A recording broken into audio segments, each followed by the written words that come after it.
Welcome back to Hashtag Sisters-in-Law with Barb McQuaid, Jill Winebanks, Kimberly Atkins-Storr, and me, Joyce Vance. With the new year kicking off, there is no better time to get your Hashtag Sisters-in-Law merch. We have hoodies. They're perfect for cold weather, t-shirts for the gym or warmer climes, and our new mug. You definitely want to get one of those. Click the link in our show notes or go to politicon.com/merch today. Now on to the show. We have a lot to discuss. First off, the most recent developments in Trump-related litigation. We'll also be discussing a pair of Texas cases. The Biden administration's lawsuit against Texas over immigration enforcement, and the Fifth Circuit ruling that lets Texas ban abortions, even when necessary to stabilize a patient in an emergency room. So look, it's a heavy, full load of issues to discuss. We also have the January 6th anniversary, not really a peak moment in American history. It's serious times. It's going to be a serious year. So I need my sister's advice. What are you doing this year as the new year rolls around for a reset or to make sure you take care of yourself as we approach some pretty heavy stuff? Kim? Yeah, well, maybe I can lighten the mood by talking about mine, which is rather frivolous, but I hope you'll indulge me. Along with the normal, I don't do resolutions, but I take the new year as a time to, check that I'm doing things that I ought to do. So eating right, getting exercise, all that good stuff. Well, I noticed yesterday when I was out running errands after an event and I had on high heels. And I've been wearing high heels like my whole life. They've always been comfortable to me. But I worry that after the pandemic, I don't wear them as much because as I walked maybe a total of about 2 miles through downtown DC, my feet were fine, but my calves were weird and my shin was like the muscles, not the joints. And I said to myself, oh my God, are my high heel muscles atrophying? Like that would be a travesty. So in 2024, I'm wearing high heels right now. I've been wearing them all day. I'm going to strengthen my high heel wearing muscles by using them. I was going to say, well, you're the youngest of the sisters. I was going to say, welcome to wisdom, which means, you don't wear high heels anymore because they're painful, but you're doubling down. You're going to work out the muscles. I will not be beaten. I am going to have the strongest high heel wearing muscles in America by the end of this year. And that is one thing that I vowed to do. What about you guys? I mean, but Kim, what are we talking about here? Are we talking about 5-inch Louboutins, something else? I need to know what kind of high heels, sis. So yesterday I was wearing a Ferragamo boot. I would say it was about a 4.5-inch heel, but it was a very steep one. I love those boots. I got a lot of compliments while I was walking down the street. I didn't want to admit to anybody that I was uncomfortable. I love it. Barb, what about you? I've resolved to wear only comfortable shoes in the new year. No, one of the things I mentioned this, I think last time that I really want to do is try to improve my connections with people or just have more of them, doing things in real life with people I care about. And one of the things I'm going to do this weekend is I am taking my son, a Michigan graduate, to Houston for the national championship football game on Monday, which is a little bit of a cheat because I really want to go myself. So I tell myself, well, I'm taking my son. We'll have this wonderful trip together, and we will. So I can't wait. I'm really excited about that. But I'm just trying to, spend more time present, more time away from my device, and more time connecting with, the people who matter to me in my life this year. Well, Barb, we have a little trip planned, don't we, in March to kick off your book tour when all of your very supportive former U.S. Attorney sisters are going to get together to watch you talk about your book in Seattle. And I can't wait for that. Yeah, I'm so honored. Seattle and San Francisco as well. And Joyce, you're right at the front there leading charge. So thank you for the support you're showing. A lot of love from our former U.S. Attorney colleagues. Thank you all. Well, we all get in on the act a little bit because Jill and I will also be celebrating your book in DC and Chicago, respectively. So we'll all get our shot to give you a little book love. I'm honored. Jill, how are you going to celebrate the year of Barb? Surely not by wearing high heels. We'll wear low heels together, Jill. Yes, I may be a little higher than your gym shoes, but I'm definitely more close to you, Barb, for sure. But I did think seriously about doing something, and I asked my husband as a present to get me some facials and some training sessions. So I'm going to have a facial next week, and I'm going to promise to have more of those. Just, it feels so relaxing and good. And so I'm really looking forward to doing that. And I don't make resolutions, except as we talked about last week, or maybe it was actually on iGen Politics I talked about. I read Jennifer Rubin's column, and I resolved that I was going to continue to fight for democracy in America and that I would not give up this year. So I did sort of make a resolution, but I'm countering that intensity with having facials. Wait, I have a question. You also mentioned training sessions. Is the training session how to get a facial? The training is, I'm actually working with a workout person to make myself healthier and stronger, and to make sure that, because in my case, it would be the joints, not just my legs. And I used to take toe lessons. I was a ballet dancer, and I did. Wait a minute. Wait, is this a new job for Here's Jill? another one. Another one, yep. You were a ballet dancer. Yeah, and for my 40th birthday, I went back on point. That is really stupid. Let me tell you. It's one thing when you're 13. It's another when you're 40. Oh, my gosh. But yeah, that was, yeah. It was really fun. I got all the associates at Jenner and Block. I got to form a class at Hubbard Street Dance, and they gave us lessons. And that was part of my progress, was going from ballet slippers back to toe. So yeah, I'm not doing that again, though. That's for sure. Well, you guys are all very inspirational. I have this sort of modest hope. I've been building up frequent flyer miles for like 2 decades, and I've never used them. I just don't use them. And I transferred some miles to my daughter. She and her boyfriend are coming to visit us in February. And I thought, look at this. We could go to like London and Paris. And so I have enlisted my husband, and we're going to try to do some long weekend trips to places we haven't been since before the pandemic. And just try to remember that there's a big, wide, interesting world out there. And that, like you say, Jill, democracy is worth fighting for.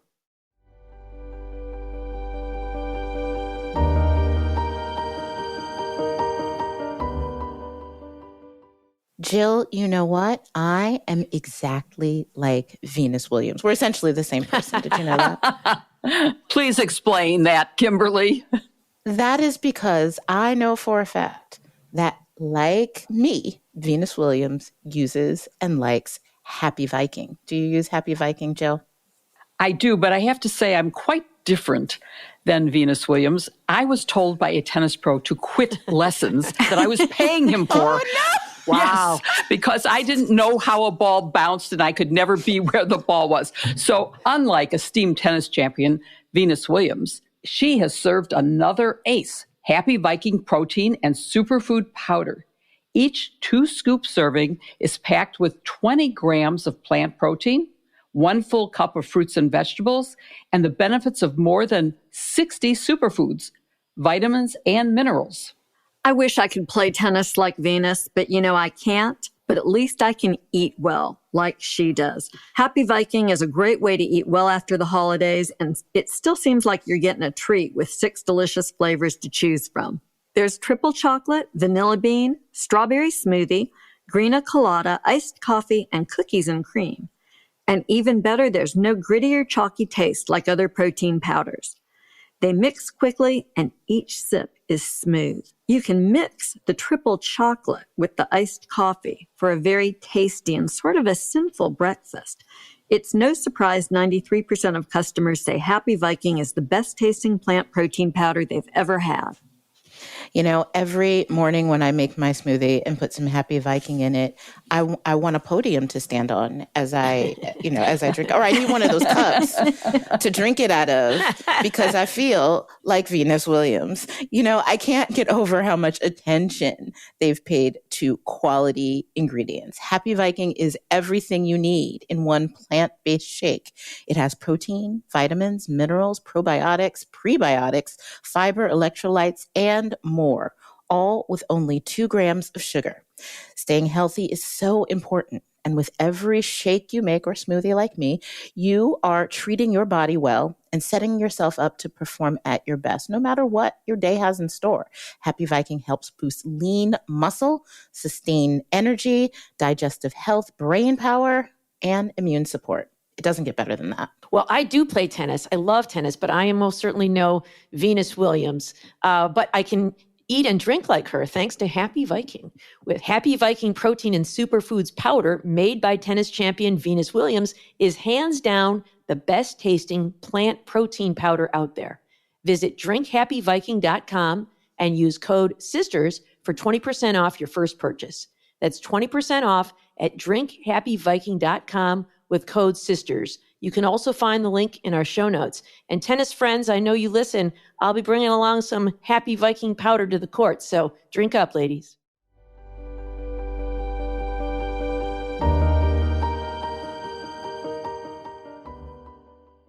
Well, on Friday, the U.S. Supreme Court granted Donald Trump's petition to review the decision by the Colorado Supreme Court that he's barred from the ballot there under the 14th Amendment, which of course disqualifies from office officers of the United States who engage in insurrection after taking an oath to support the Constitution. And they set a very accelerated timeline with oral argument set for February 8th. So let's talk about this first. Kim, first of all, what is this petition he files? He seeks a grant of certiorari. Can you please explain to our listeners what is certiorari besides a very difficult to pronounce Latin word? You know, I said the word certiorari on TV on MSNBC, and the host, looks like she died inside a little.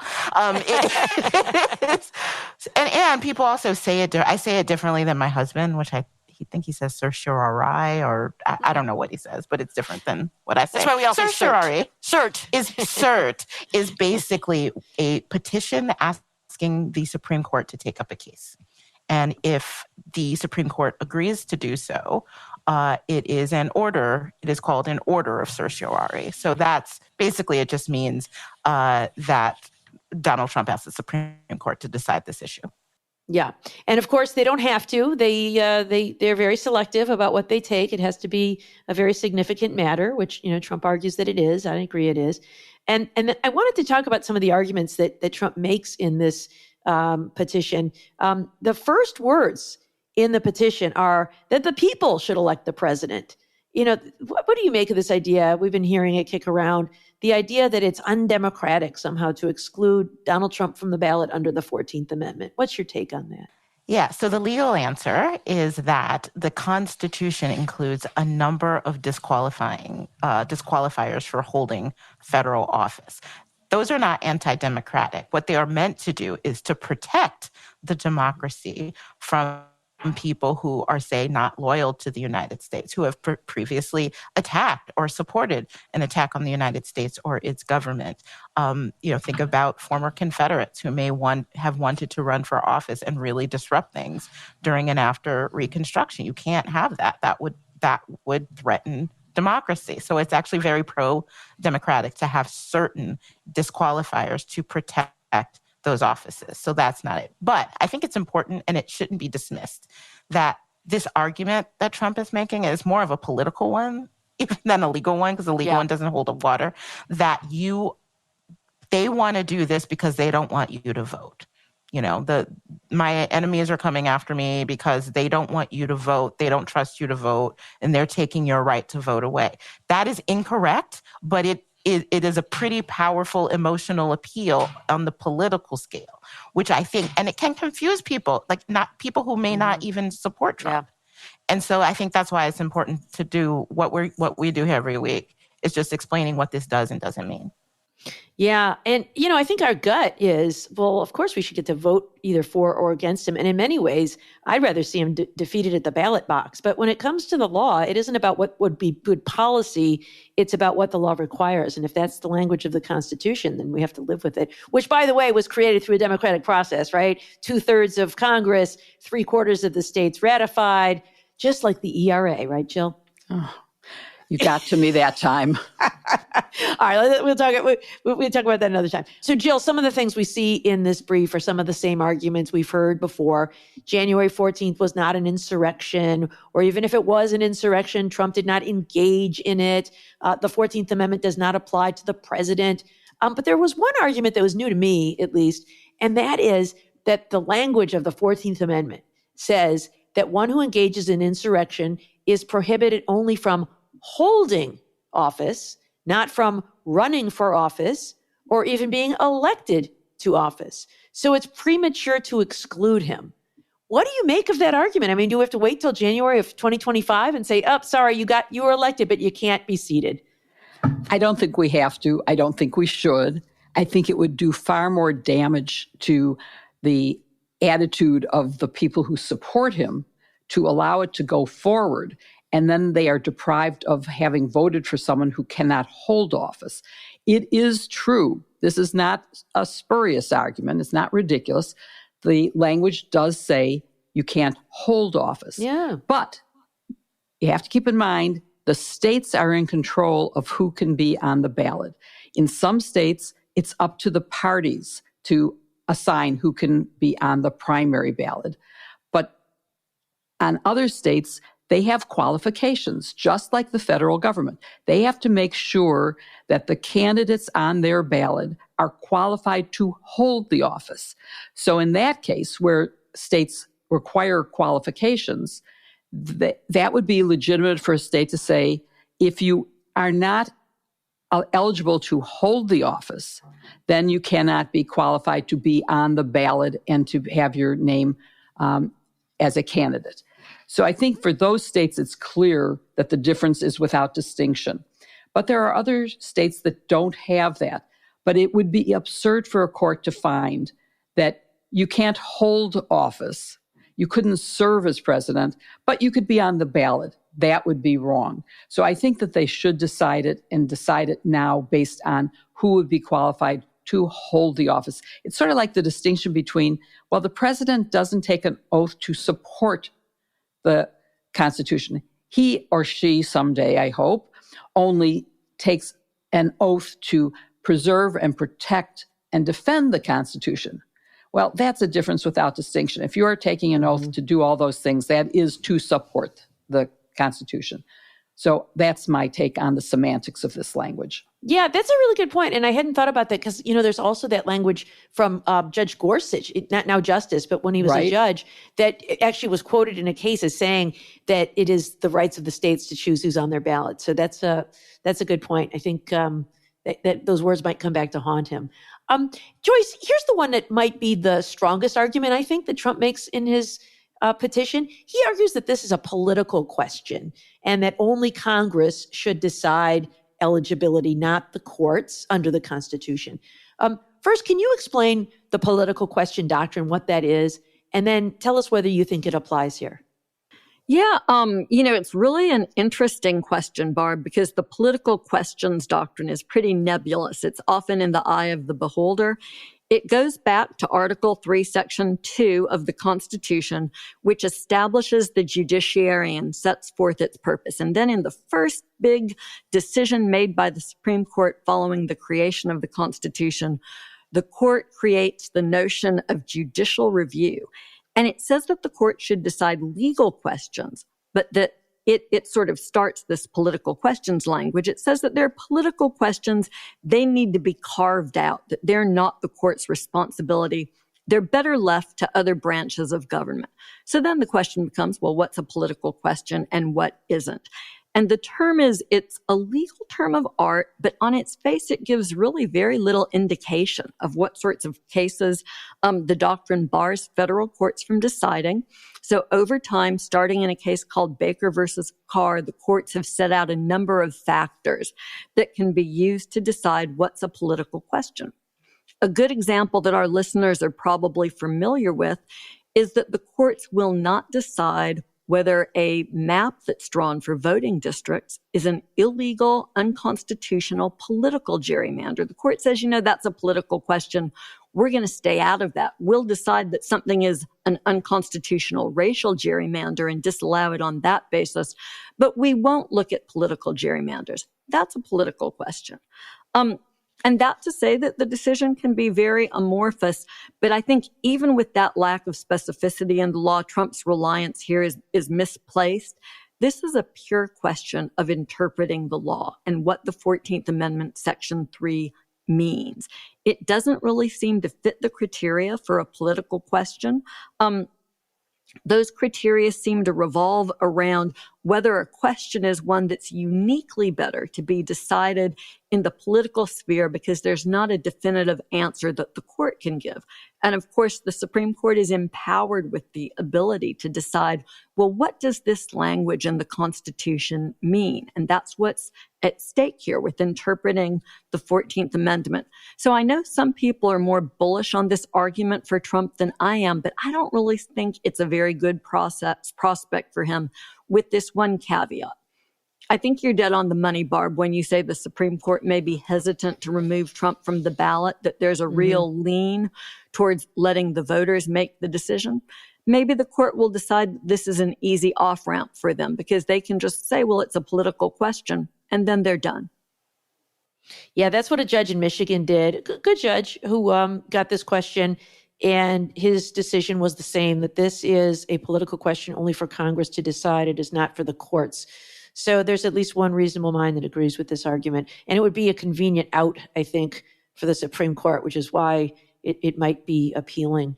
Kim, there's another argument that Trump does not raise, but one I've heard you address, and it's another one that I think the Supreme Court could use as an off-ramp if they wanted to avoid removing Trump from the ballot.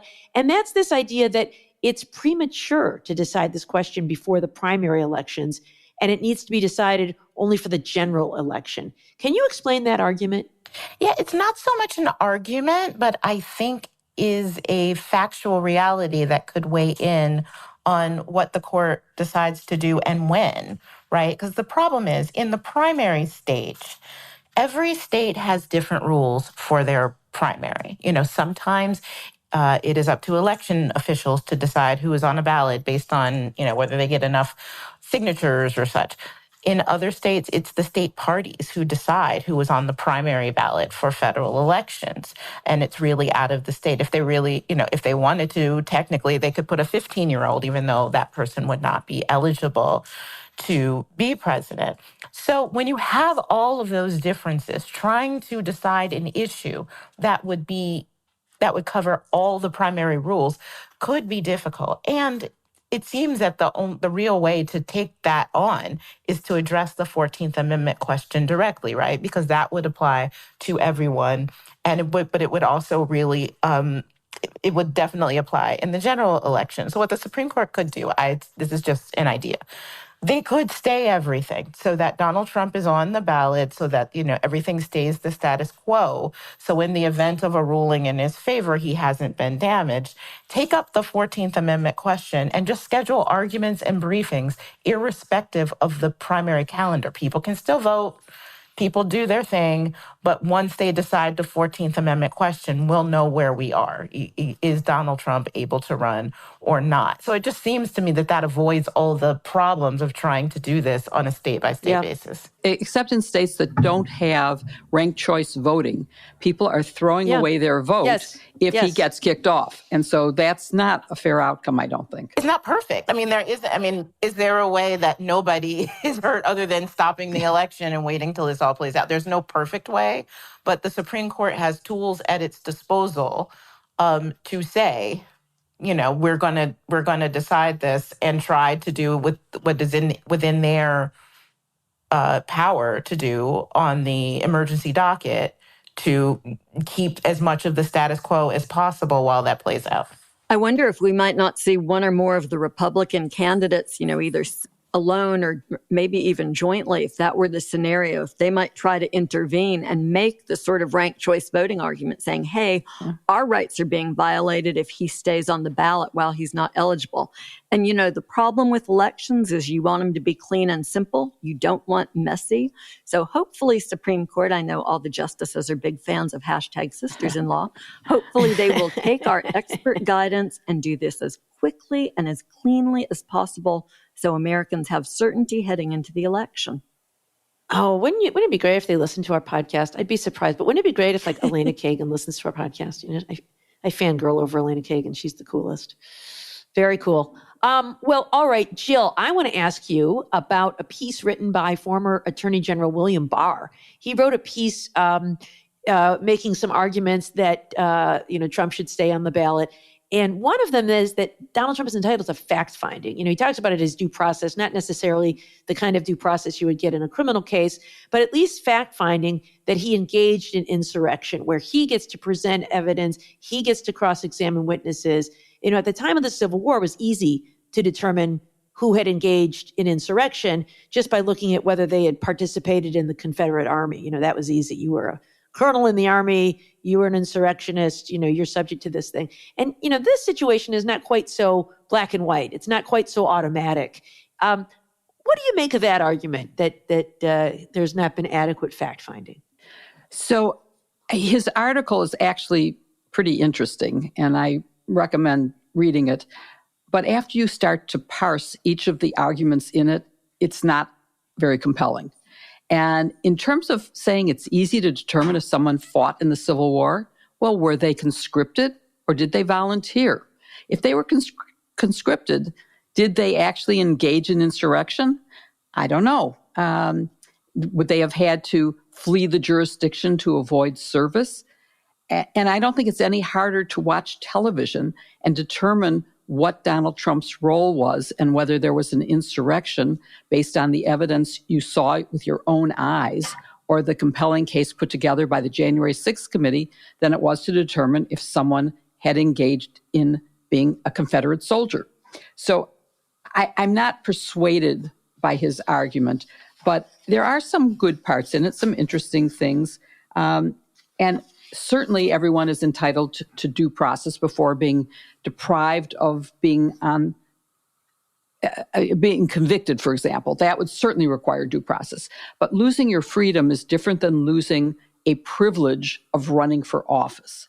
And I think part of his argument was that Section 5 influences how we interpret Section 3 of the 14th Amendment because it makes it not self-enforcing. It says that Congress has the power to enforce this provision.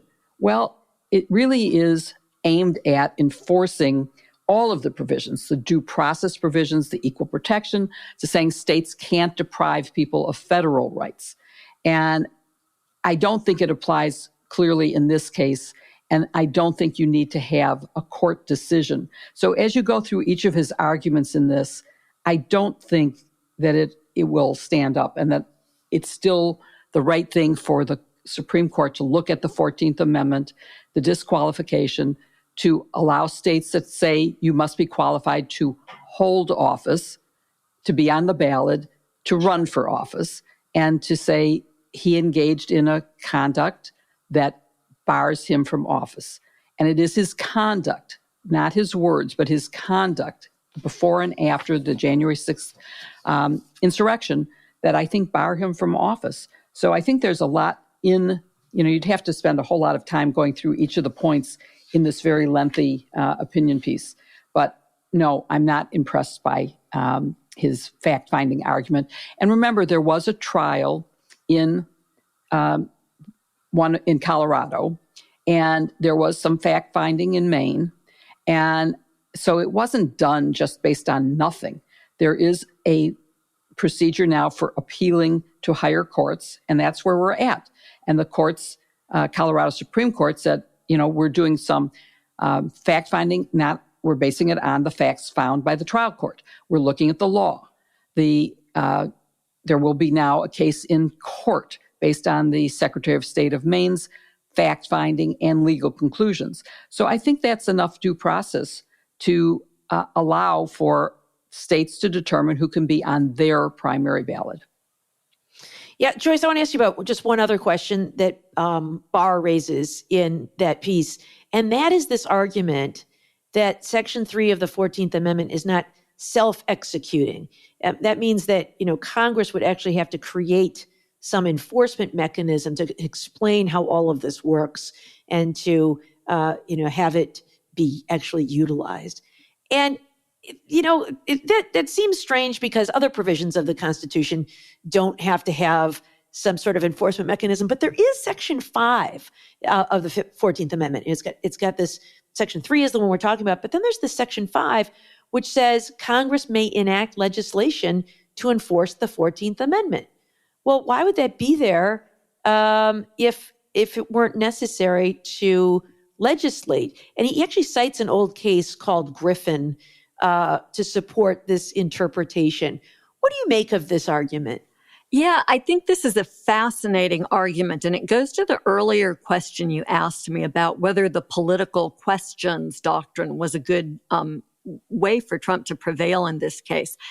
This sort of meaty legal question about what Congress has to do under the statute is right in the jurisdiction of the Supreme Court. This is the sort of question in this case that clarifies that it's appropriate for the court to consider because, as you say, there are two possible interpretations here under the law, and there is good legal reasoning, frankly, on both sides. And the only authority that can determine this question with finality is the Supreme Court.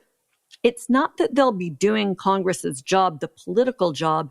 It's that it's up to them to determine whether the Clause 14, Section 3 is self-executing or whether Congress really does have to go a step further out of due process concerns and other reasons. I'm not sure where I come down on this one, Barb. I've looked at it extensively. I see good arguments in both places. I think it's the Supreme Court's responsibility to tell us what the answer is. I agree with you, but I just want to say the language of the Section 5 is may pass legislation. It doesn't say they must pass legislation. Mm. And it's clear from the legislative history that it was aimed at equal rights protection and enforcing against states who might try to take away people's rights. You know, I hear that, Jill, and I agree with that. And this is a Supreme Court where a majority believes in strict construction of the Constitution. When the language is plain, you follow it. And the problem is, I think that they could also say that that language that says Congress may would mean that Congress makes a deliberate choice, that they can pass legislation if they want this to be a thing. But if they don't pass legislation, then they're also making a decision. And that's the sort of statutory ambiguity that the court is the body charged with responsibility for deciding. And, you know, there's one other provision in there that also makes me lean toward resolving this in favor of disqualification. And that is there's some language in there that says that Congress may remove the disqualification by 2/3 vote. Well, if they have to vote to remove it, doesn't that suggest that it's automatic as a default? So, you know, wiser minds than I will have to look and parse through all these words and see where they come out. But I just think that there are just so many ways the Supreme Court can dodge this question substantively that they're going to use one of them to dodge the question. Well, I guess we'll find out.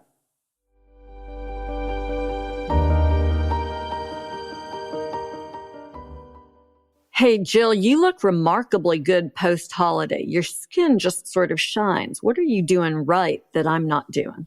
Well, you know, at my age, there's nothing nicer than hearing that from you. But I do get help. And support for today's episode comes from the group that is helping me, One Skin. Now that the holiday buzz is behind us, it's a great time to focus on self-care. And that means taking care of your skin's appearance and its health. One Skin makes it easy with their science-backed approach to healthier skin. OneSkin's products are powered by a scientifically proven peptide called OS1 that targets fine lines and wrinkles right where they start, your cells. This isn't just another skincare routine. It's a real science breakthrough. In fact, OS1 is the first of its kind to actually turn back the clock instead of just masking the signs of aging with their full line of face, eye, body, sun, and travel-size products, which are great. OneSkin doesn't only promise healthier skin, they prove it. We're all in. And now for a limited time, our listeners will get an exclusive 15% off OneSkin products using the code SISTERS when you check out at oneskin.co. Start 2024 off right and give your skin the scientifically proven love it deserves with OneSkin. I have to tell you, I finally thought I had managed to hold on to some OneSkin for myself. My daughter kept swiping it. And just when I had it lined up in my bathroom, my son, my youngest son, actually said, this looks interesting, and took it away. But I have now bought some for myself, and I also gave it as gifts over the holidays. The travel bundle turned out to be the perfect present when I was seeing people, and the formulas feel amazing to apply. especially on my face and neck. The regimen is working really quickly now that I'm able to keep my hands on it. And I'll never go anywhere without OneSkin. It's perfect for travel, perfect for daily use. I know you'll love it too. Yeah, I love the little travel pack that it comes in. It's a great container. And inside is OneSkin, made by the world's first skin longevity company. By focusing on the cellular aspects of aging, OneSkin keeps your skin looking and acting younger for longer. Get started today with 15% off using code SISTERS at oneskin.co. That's 15% off oneskin.co with code SISTERS. After you purchase, they'll ask where you heard about them. Please support our show and tell them we sent you. New year, healthier skin. That's OneSkin. Look for the link in our show notes.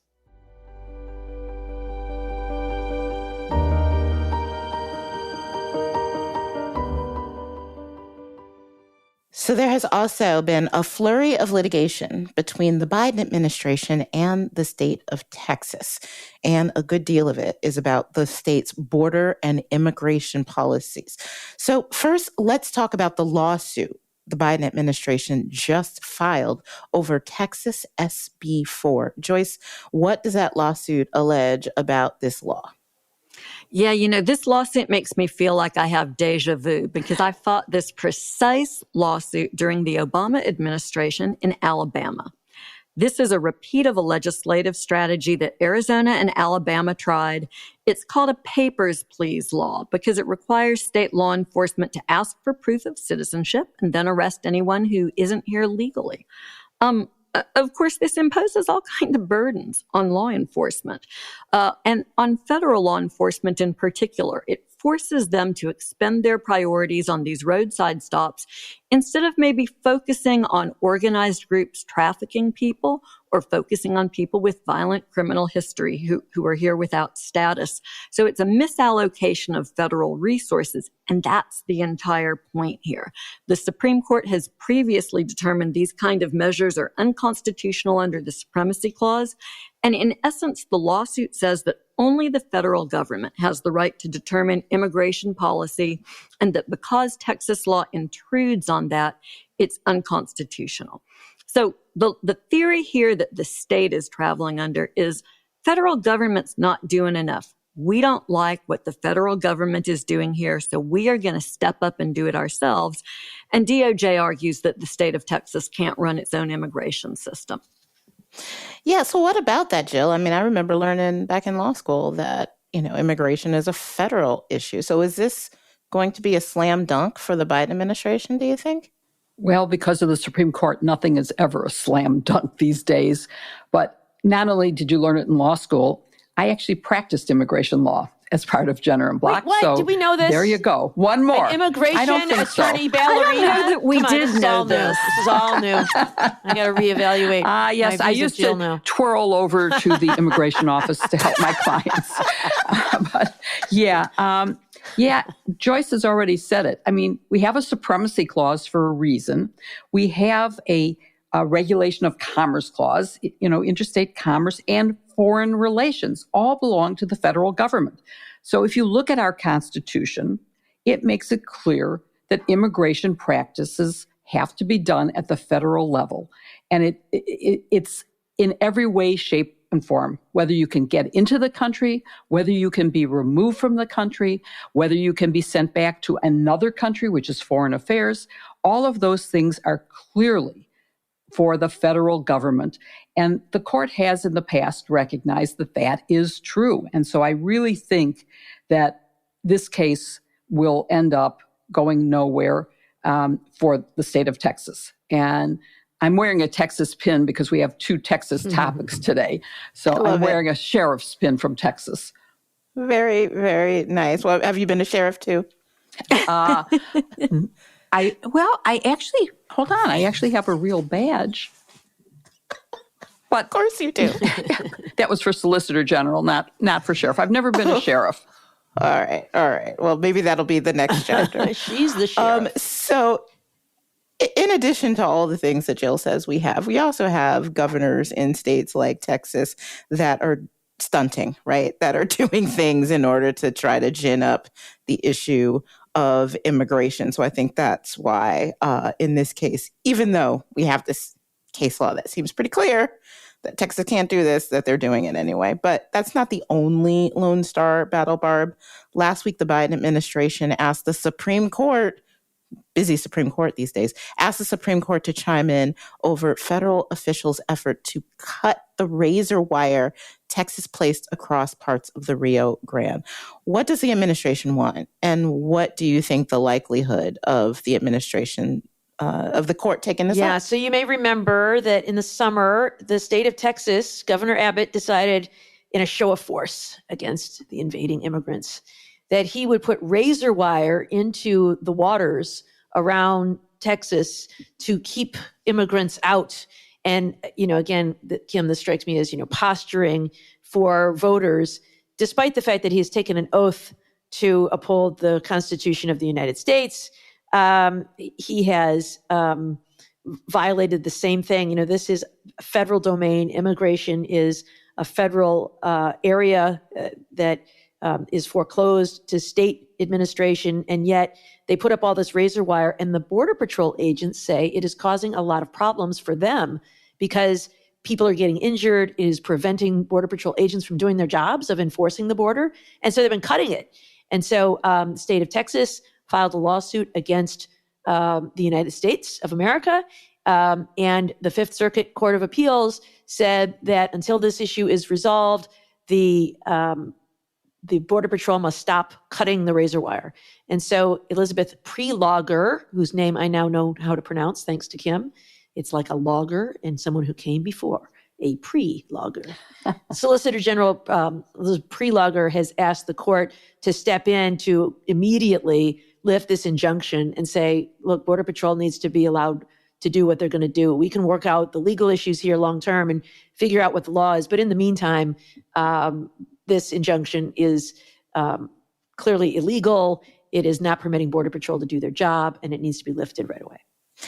Yeah. So, we've been talking about immigration being within the federal authority, but how do you think this case in particular might play out? Because it touches on things that are a little more complicated, right? It goes across, you have leaders in states across ideological lines complaining that the federal government isn't doing enough on immigration, that either their resources are being stressed or even private nonprofits that are trying to help people, they're worried about the border crossing. So, is this something that could actually be a real battle that the Supreme Court has to sort out? Maybe states do have some say in immigration policy if it is affecting them in the state. Notwithstanding the fact that putting razor wire across the Rio Grande is a human rights violation. It's horrific.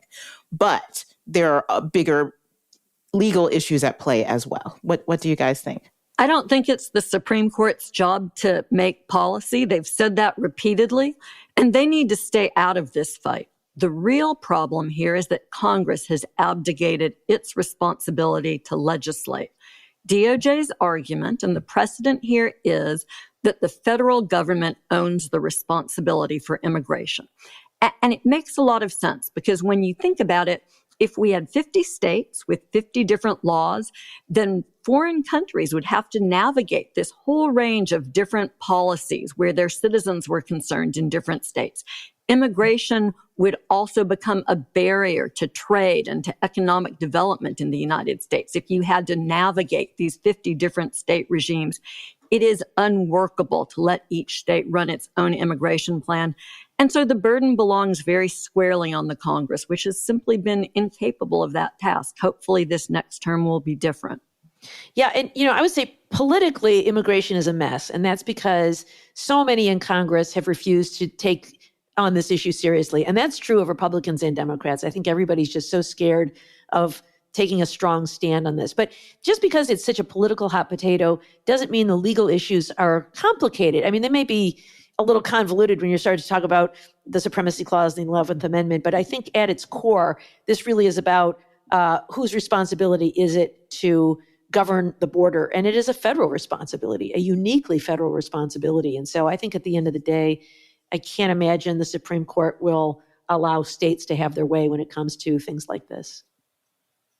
I definitely agree with Barb on this, and it is definitely a political hot potato in terms of both parties needing to get some agreement on how to govern our immigration process. It is a mess, but it has to be a federal decision because that is clearly within the federal government. And we already had the decision about the buoys that were put in the middle of the river and which ran afoul of navigable waters. Now you have barbed wire on private land where people haven't given permission for it and where it is endangering both our Border Patrol agents and the immigrants trying to get here.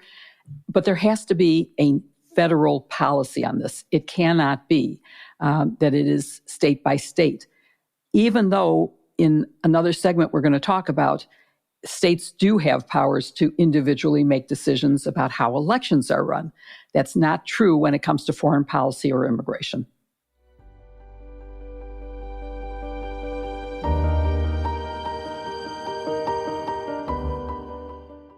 You know, Kim, one of my favorite ways to escape the sort of heaviness of the day's news is to actually cook and to serve a really good-looking, tasty meal.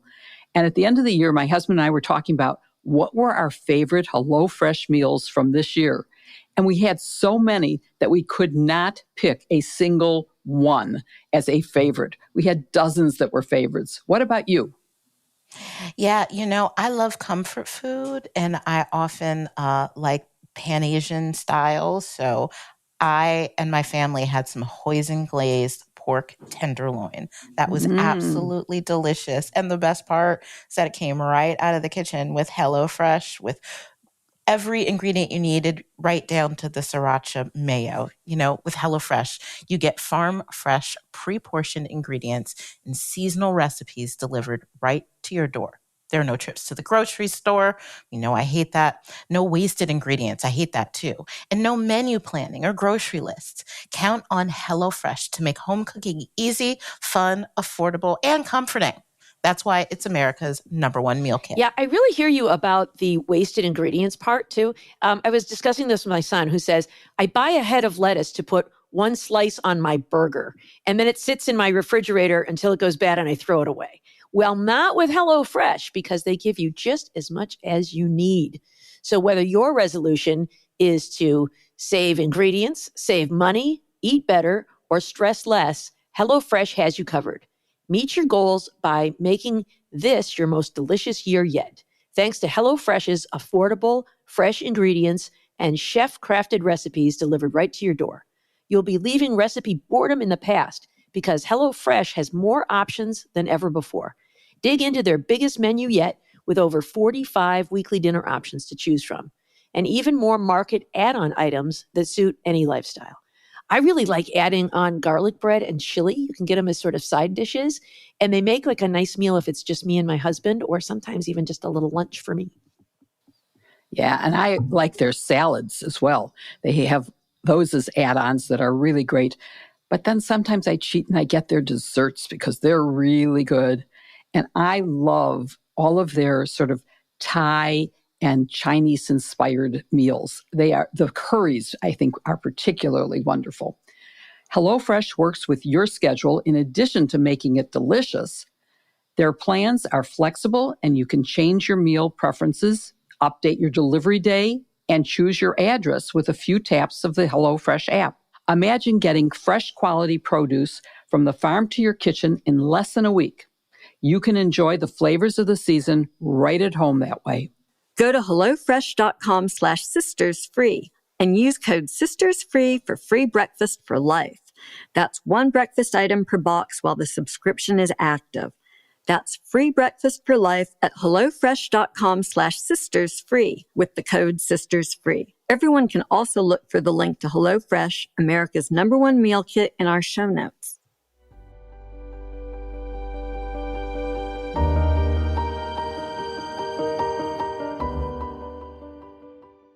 Dobbs has led to a lot of things, including federal guidance based on a 38-year-old law that requires hospitals with emergency departments that receive Medicare reimbursement to provide medical screening, and if an emergency medical condition exists, necessary stabilizing treatment or an appropriate transfer, irrespective of a person's ability to pay.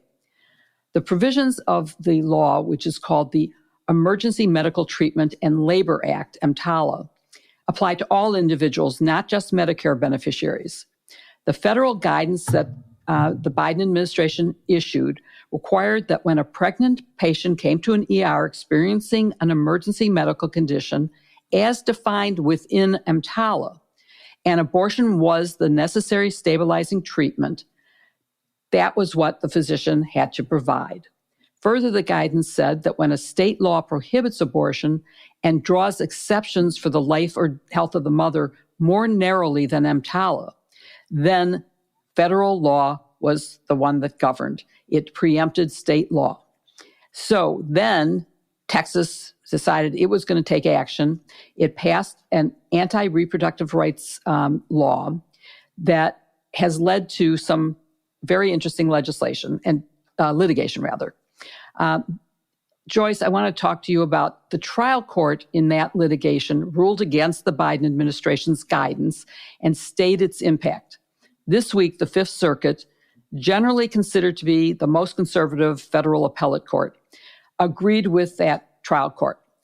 Talk about what the ruling was, what its rationale was, and what the danger of the stay and the law in Texas is. Yeah, so look, the Fifth Circuit ruled that federal law can't be used to form Texas doctors to perform abortions. I think that that's the bottom line impact. EMTALA is about the care emergency rooms are required to give. And it requires ERs to provide stabilizing care regardless of a patient's ability to pay. It was adopted to prevent patient dumping, and that's something that the Fifth Circuit acknowledged.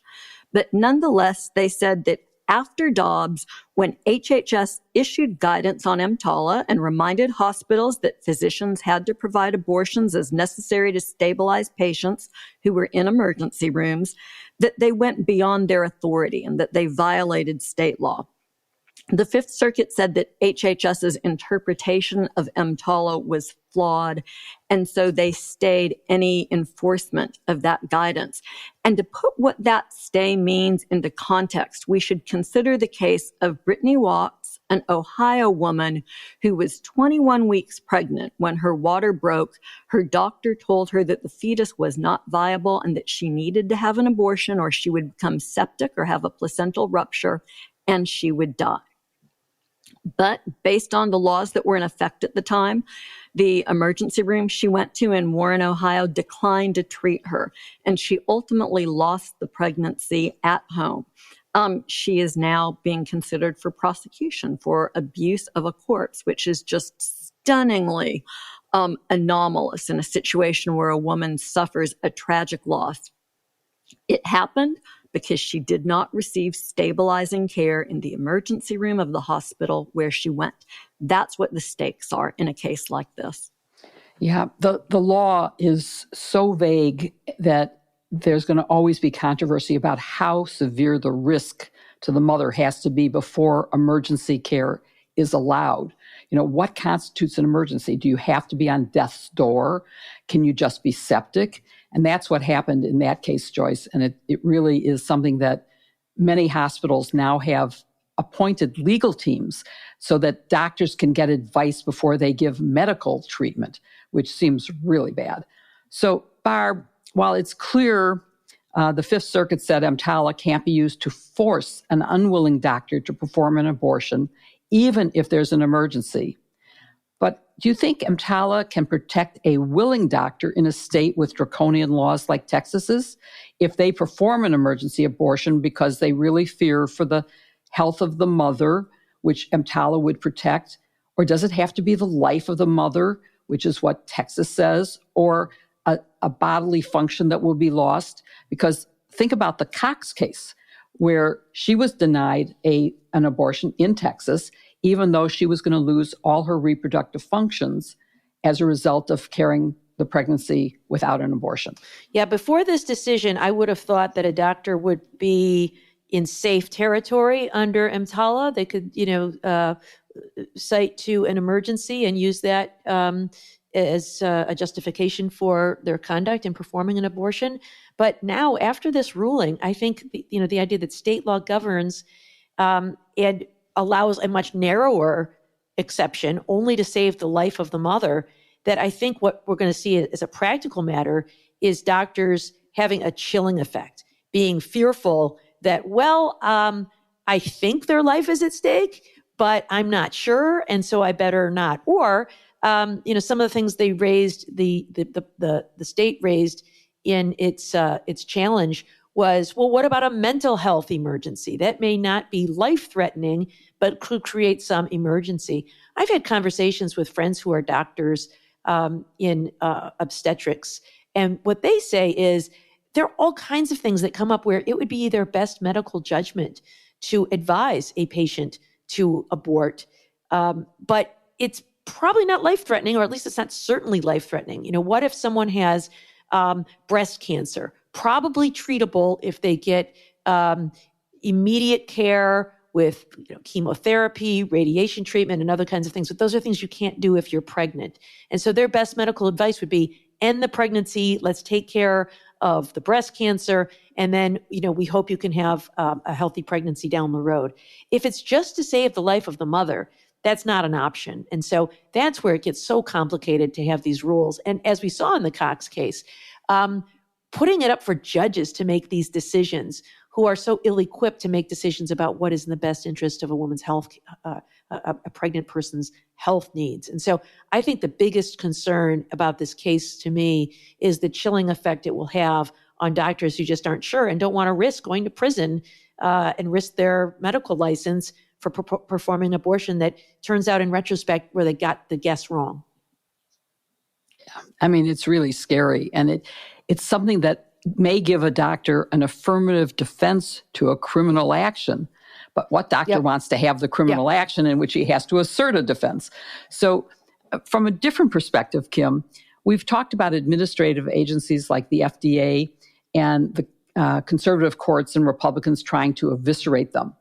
Here, the 3-judge Fifth Circuit panel, in addition to saying the guidance exceeded the statutory authority of the HHS, it also faulted the Biden administration's process of issuing its emergency care guidance, saying that federal officials did not go through the proper rulemaking process.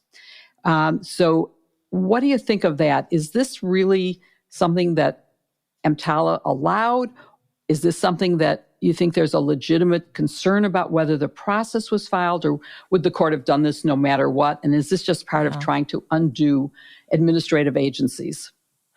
Well, that's a good question. I'm not sure we know for sure, but there are certainly some things that are true all at the same time. One is that there is an assault on administrative agencies, and it seems to be a prime place. Like, you couple that with the overturning of Dobbs, and that is precisely what is explaining, a lot of challenges that are going on right now, challenging the FDA's authority and HHS's authority.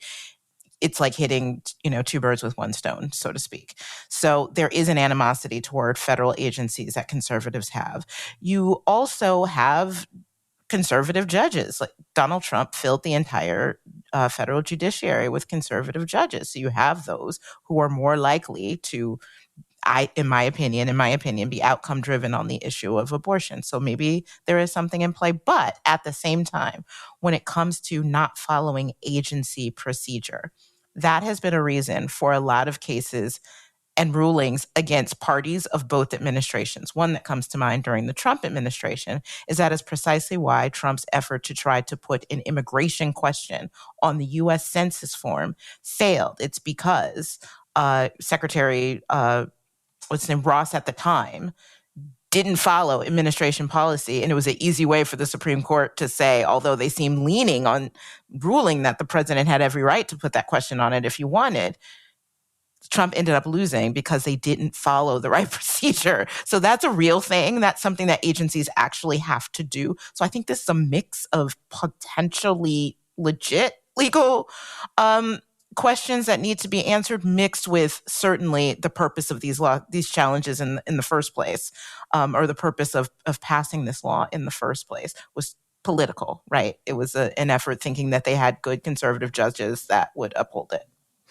And do you think that there's a way that the guidance could be rewritten and gone through a different policy so that you could eliminate the court's objections? They could start from scratch, but I think that there'd still be another challenge. But yes, they could try to do this again, start from scratch and follow all the proper proceedings. But in the meantime, you have a lot of women who are in danger. It was the same, not the same as the census, but the timing was the same as the census. You had to get these forms printed and get it out so that, reapportionment could happen. It wasn't enough time to do that. So running out the clock is a legal strategy too. I think all of these things are happening at the same time. Sadly, it does point to the danger to all women in states with these kinds of laws. And hopefully it will be resolved in a way that allows safe health care for all these women. And at least for now, I think it applies only in Texas. So that's at least a good thing for us to end the show on in terms of this.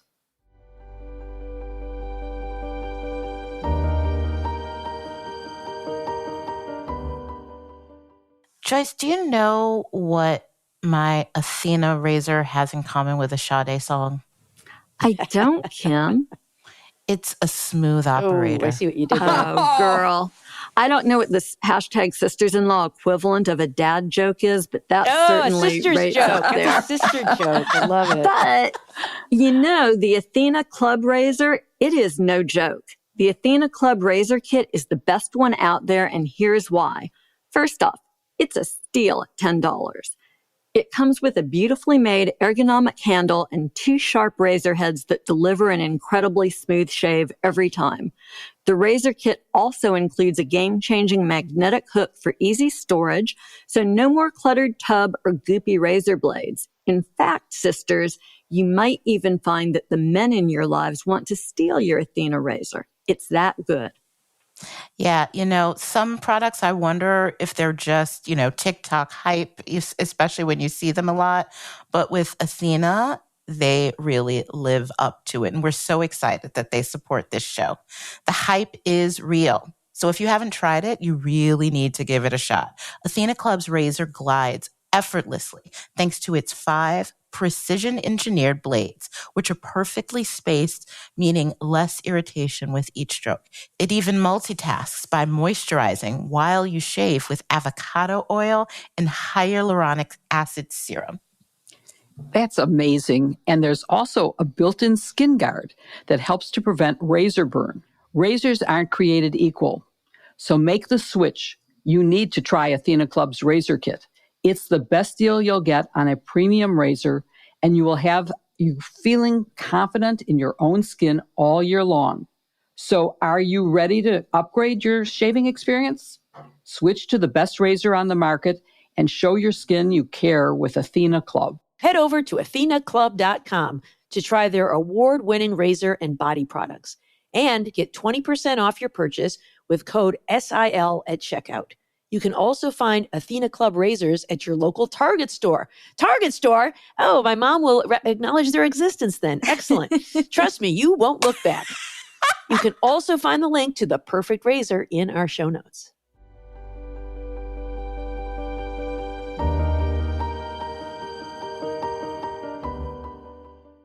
Well, now it's time for us to answer listener questions. You know how much we love getting your questions. Seriously, we do. And I hope that you'll feel like if you've got a question, you can send it to us. We'll do our best to answer them during the show. And the ones we can't get to, we often answer on social media. So now that you can use the @ on Threads, do that there, or use the traditional @ to us on Twitter, and we'll get to your questions. But for starters this week, Barb, there's an interesting question for you from Patty. I'm going to toss it your way for starters. She asks, as granular info is revealed about the coup plot, what will happen with or to the unindicted co-conspirators? Oh, Patty, this is such a good question. As you know, obviously, in the indictment that Jack Smith filed in the federal election interference case in Washington, D.C., only Donald Trump is named as a defendant. Clearly an effort to streamline this case and get it done quickly. But He also names 6 unindicted co-conspirators, and it doesn't take much to figure out who they are. I mean, one of them is Giuliani, one of them is Sidney Powell, one of them is Jeffrey Clark, one's John Eastman. So we know who these people are. And so what will happen to them? Here's my guess. After they will either cooperate in Donald Trump's trial in exchange for not being charged or leniency if and when they are charged.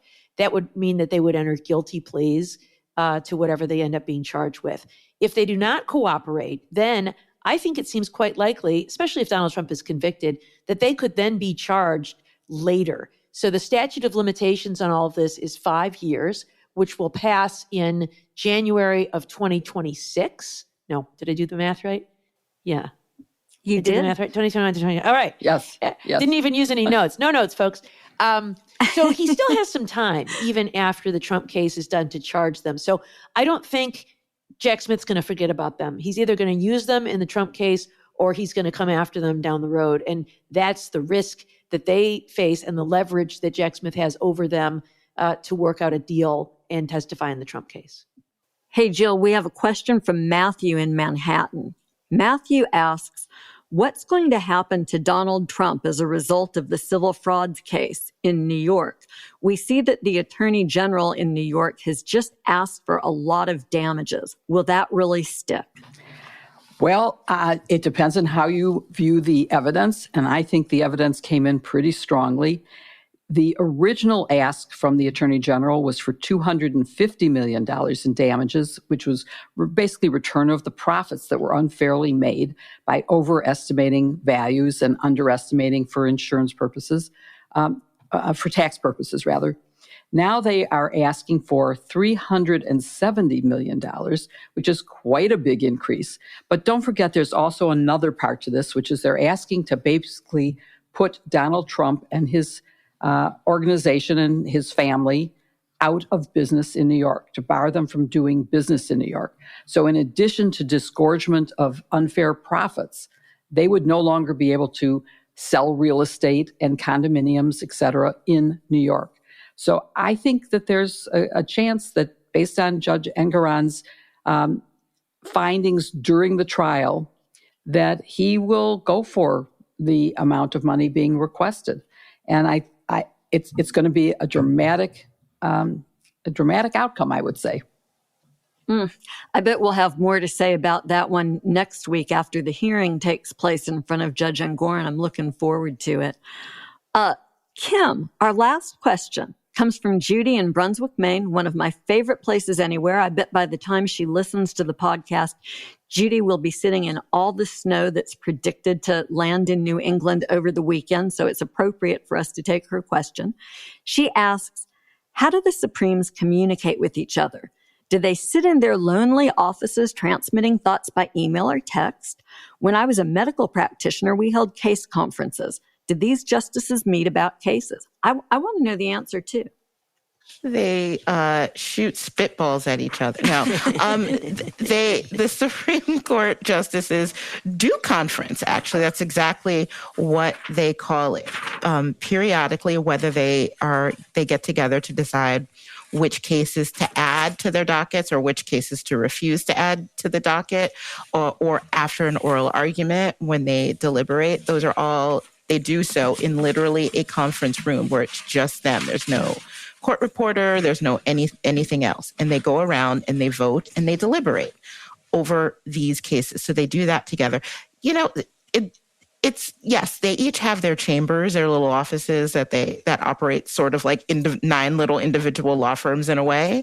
But they also, you know, they socialize from time to time. I'm told up to at least some point, Sotomayor and Gorsuch were good friends, that friendships go across ideological lines. If you go to the Supreme Court, at least it used to be so. If you went to the Supreme Court, you went into the cafeteria, you might see justices in there. The justices are very, proud of their contributions. I believe Kavanaugh got pizza and to be served in the cafeteria. Kagan got soft serve ice cream, I believe. You know, there around the building. They are collegial, but the way that they communicate, besides leaked memos, no, just kidding, and besides, going after each other in opinions and dissents, is they do actually speak to each other on and off the job. One of my favorite factoids about the court is that the most junior justice has to man the door.